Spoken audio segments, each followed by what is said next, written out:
छोटी सी थी जनाबाई, अपने माता पिता के साथ आषाढ़ी एकादशी के दिन आई यहाँ पर, जिस दिन सबसे ज्यादा भीड़ होती है पंढरपुर में, और पहले से ही सोच करके आई थी कि मुझे वापस घर नहीं आना है। तो पंढरपुर में जब आई तो यहाँ पर वारियां आई हुई थी, सब नाच रहे हैं, गा रहे हैं, विठल विठल विठला, माजा पांडुरंग विठला, जय जय राम कृष्ण हरि। पंढरपुर में आते ही नेत्र सजल हो गए। जनाबाई छोटी सी हैं, अभी 7-8 वर्ष की आयु है।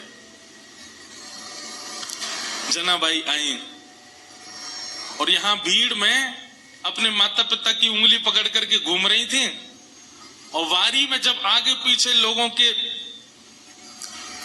धक्का मुक्की हुई तो माता पिता का हाथ छूटा नहीं, छोड़ दिया जानबूझ करके। खो गई बड़ी भीड़ में। बालक तो खो करके रोते हैं, जनाबाई नाच रही थी कि हाँ अब अच्छा हुआ, अब मैं अकेली हूं, अब मैं यहीं खो जाऊंगी, माता पिता को मिलूंगी नहीं, और सदा के लिए अपने विठोबा के पास रहूंगी, अपने विठल के पास रहूंगी। माता पिता ने ढूंढने का प्रयास किया, लेकिन जनाबाई मिली नहीं।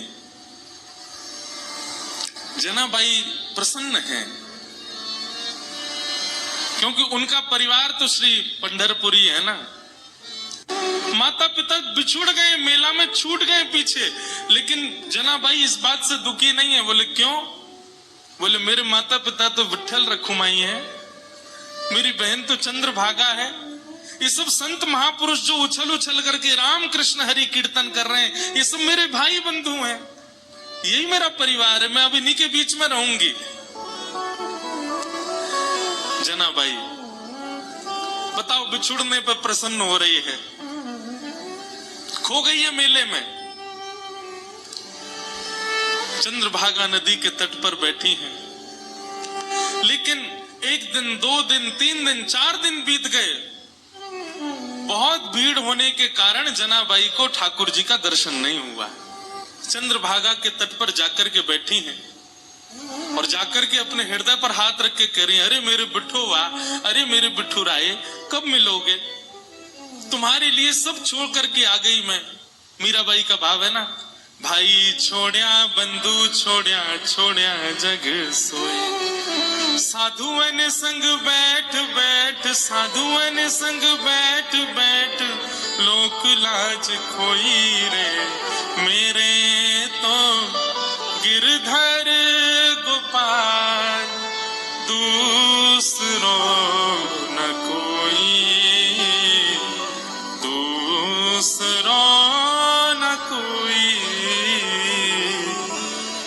सब छोड़ दिया मैंने विठोबा आपके लिए, और आप हो भीतर बैठे हो बस ऐसे कमर पे हाथ धर के, मुझे दर्शन ही नहीं दे रहे हो। तो जनाबाई बैठी हैं और चंद्रभागा जी के तट पर बैठी बैठी रुदन कर रही हैं कि हे विठोबा कब मिलोगे, हे विठुराय कब मिलोगे।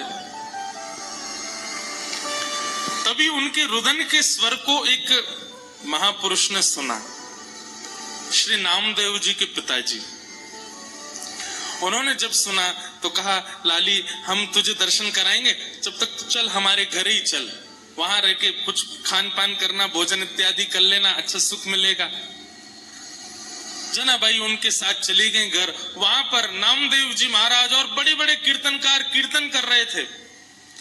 कीर्तन में बढ़िया मृदंग बज रही है, कांसे बज रहे हैं, बालक सब वारकरी बालक जैसे कीर्तन करते हैं, नामदेव जी का कीर्तन चल रहा था। तो कीर्तन की ध्वनि पंडरीनाथ भगवान को सुनाई देने लगी। तो पंडरीनाथ भगवान रुक्मणी जी से बोले सुनो मेरा मन नहीं लग रहा अब यहाँ पर। रुक्मणी जी बोली क्या करना है? बोले मैं जा रहा हूं कीर्तन में। बोले इतने लोग जो दर्शन के लिए आ रहे हैं ये? बोले अब इनको आप संभाल लो, लेकिन मुझे बहुत जोर से मन कर रहा है कीर्तन में जाने का, मुझसे रुका ही नहीं जा रहा, मैं जा रहा हूं नामदेव जी के कीर्तन में। रुक्मणी जी बोली आप जाइए, मुझे उसकी कोई परवाह नहीं, उसके लिए मना नहीं, लेकिन आप एक चीज देखिए, नामदेव जी नेत्र बंद करके गा रहे होंगे, वैष्णव उछल उछल करके नृत्य कर रहे होंगे, आप जैसे ही जाओगे पूरी जनता आपके पीछे पड़ जाएगी, कीर्तन में भंग हो जाएगा, आप जाकर के वहां कीर्तन में विक्षेप डाल दोगे। तो एक बार पंडरीनाथ जी रुक गए, बोले अच्छा हाँ सही कह रहे हो, फिर तो नहीं जाऊंगा मैं। लेकिन जैसे ही नामदेव जी के ऊंचे ऊंचे स्वर सुनाई दे, विठल भगवान खड़े खड़े के मुझसे रुका ही नहीं जा रहा, अब जो होगा देख लूंगा, मैं कोने में खड़ा हो जाऊंगा लेकिन मुझको जाने दो। रुक्मिणी जी बोली जाओ। पंडरीनाथ भगवान पीतांबरी पहने, गले में सुंदर माला है और ये मुकुट धारण किए, मत्स्याकृत मछली के आकार के कुंडल, और दौड़ रहे हैं नामदेव जी के कीर्तन की ओर। असंख्य भीड़ लगी है।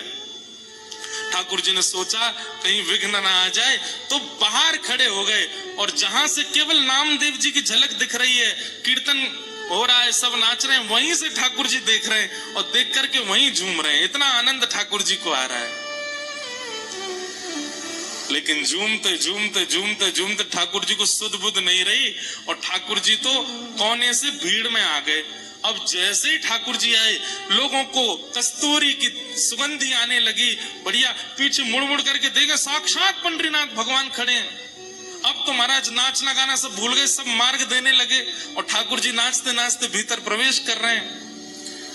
नाचते नाचते ये स्थिति हो गई, इतनी भीड़, कोई पांव छू रहा है, कोई हाथ छू रहा है, लेकिन ठाकुर जी नृत्य नहीं छोड़ रहे हैं, उछल उछल करके नाच रहे हैं। नामदेव जी के जब नेत्र खुले और सामने ठाकुर जी को देखा, नेत्र सजल हो गए। जय हो। कभी कभी संशय होता है, नाथ हम आपके भक्त हैं कि आप हमारे भक्त हो। अरे इतना उतावलापन, इतनी उत्सुकता तो किसी भक्त में नहीं होती। वो अपने वस्त्र का भान तो रखता है, आप तो कीर्तन में वस्त्रों का भी भान नहीं रखते नाथ। ऐसे हमारे श्री पंडरीनाथ पर बड़े दयालु ठाकुर जी। तो जनाबाई जैसे ही पहुंची नामदेव जी के घर, वह नामदेव जी कीर्तन कर रहे थे, वैष्णव नाच रहे हैं, मृदंग लेकर के करताल बजा रहे हैं। तभी जनाबाई को क्या दिखा कि श्वेत श्वेत वस्त्र, श्वेत श्वेत टोपी पहने सब वारकरी, और इनके बीच में एक पीतांबरी पहने और गोल गोल गोल कोई घूम रहा है। जनाबाई 4 दिन से तो दर्शन हुए नहीं थे ठाकुर जी के। गौर से देखा तो महाराज, आहा सुंदर ते ध्यान उभे विटेवरी, सुंदर ते ध्यान उभे विटेवरी।